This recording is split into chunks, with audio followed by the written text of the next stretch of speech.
Did you know that what's on your plate can either fuel inflammation or fight it? And here's the truth. Chronic inflammation is at the root of many struggles women face in midlife.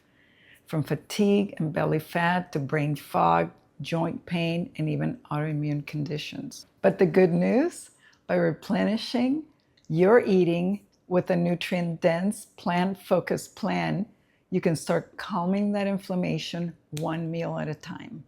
Hi, I'm Monica Paz. I'm a functional nutrition practitioner and your friend. Today, we'll cover how inflammation is connected to chronic illness, the foods that drive inflammation, and the ones that calm it, how plants act as medicine in your body.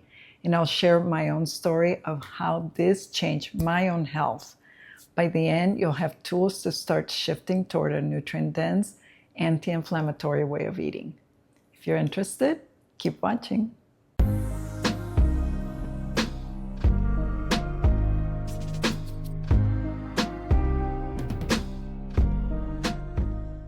Think of inflammation like a fire in your body. A small fire helps you heal, like when you cut your finger. But when that fire never turns off, it becomes chronic. Chronic inflammation is linked to autoimmunity, heart disease and diabetes, dementia and brain fog, persistent fatigue and pain, immune response and gut health. 70% of our immune system lives in our guts. When your gut lining becomes leaky, or also called intestinal permeability, food particles slip through and trigger your immune system, creating more inflammation. Two of the biggest culprits are gluten and dairy. They can increase permeability in your gut. They can drive immune responses and worsen symptoms like bloating, fatigue, skin issues. I know it's very disturbing and you will feel like there's nothing to eat at first, but when you finally give it a go, you will find that connection between food and health. Gluten has been changed, unfortunately. It has been hybridized. It means that it has been changed into something that we are not used to eating. Our bodies do not recognize the current gluten, and that's why there's so many people who cannot tolerate gluten. And when you go to restaurants, you see it on the menu, gluten-free this and gluten-free that. And believe me, it is not because people want to eat gluten-free. It's because they cannot tolerate it and they have seen that connection. Our gluten has been hybridized. Our wheat has been hybridized over the last century. It's also grown with glyphosate or Roundup. You know that stuff that you spray on your weeds on the driveway?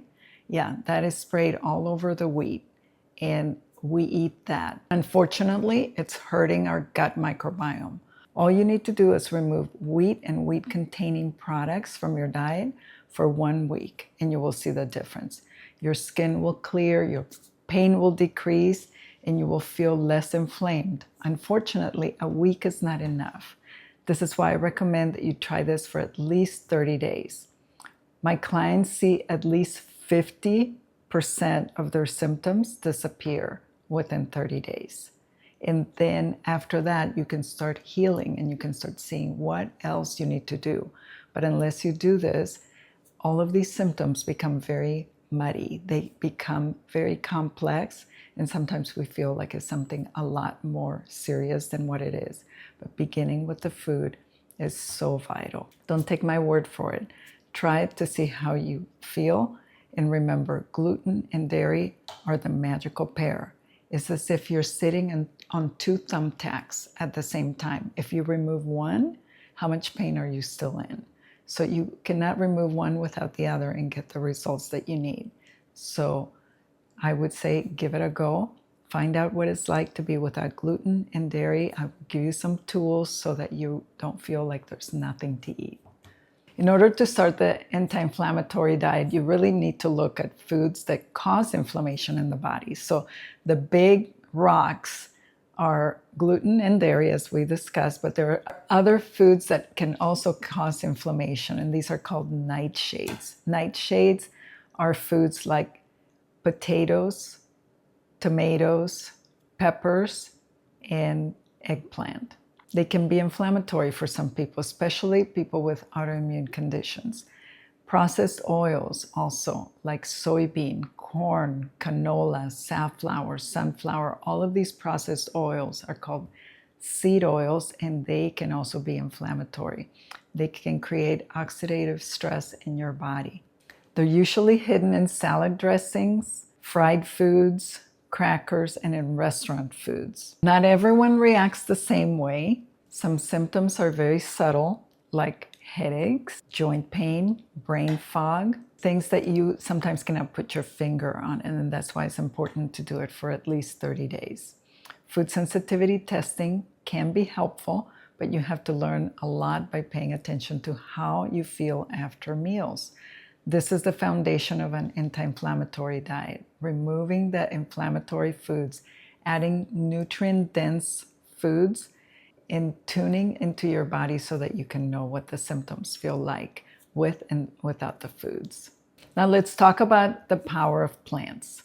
Plants are packed with phytonutrients, antioxidants, and other nutrients that can help calm your inflammation and support your detoxification. When you begin shifting towards nutrient-dense, plant-focused diet, you literally are giving your body medicine so that it can heal. Your liver and gut can use plant compounds to process toxins and reduce oxidation and stress in your body. This is why cruciferous vegetables like broccoli, cauliflower, kale have such powerful nutrients, and they're so detoxifying. Sometimes when you start eating an anti-inflammatory diet, especially when you give up all of the toxins in your diet, you're not going to feel great. You may feel worse before you can feel better. That's your body recalibrating, your gut microbiome shifting, and detox pathways opening up. Stick with it. Healing takes time. Using plants in cooking. Start simple. Add leafy greens to breakfast, for example. Swap chips for carrots and hummus. Use herbs like turmeric, garlic, and ginger to cook. These are all anti-inflammatory powerhouses.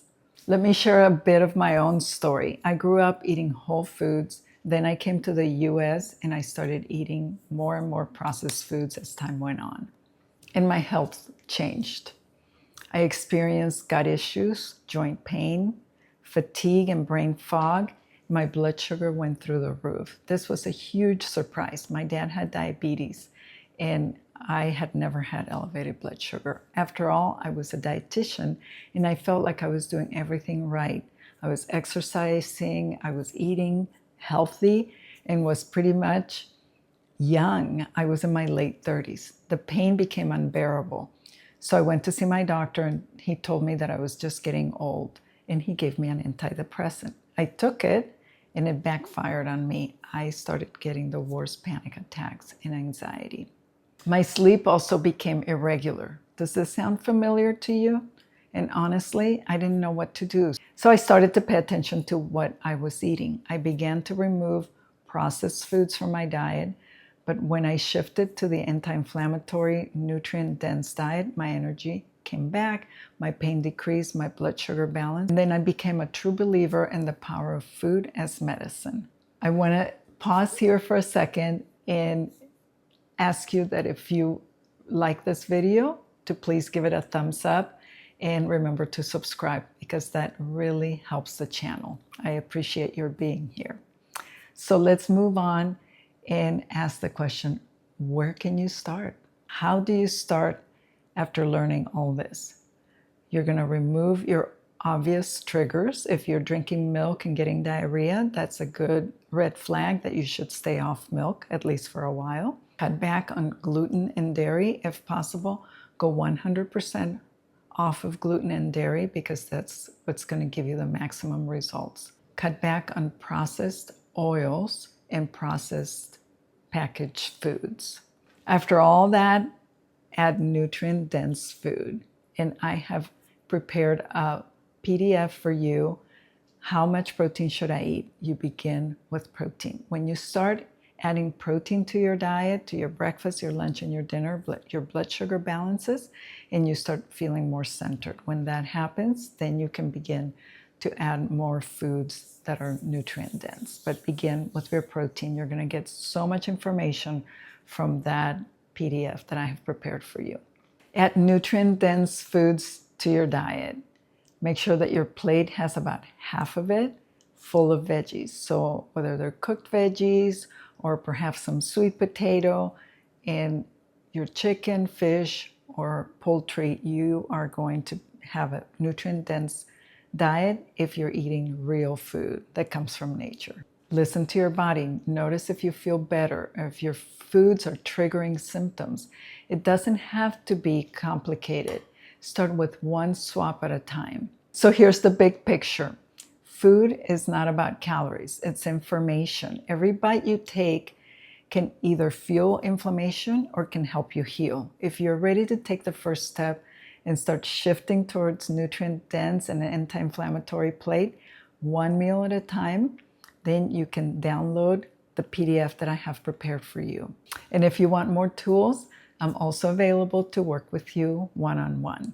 You will find the link in the description. In the meantime, enjoy the protein guide that I prepared. It will help you learn exactly how much protein to eat.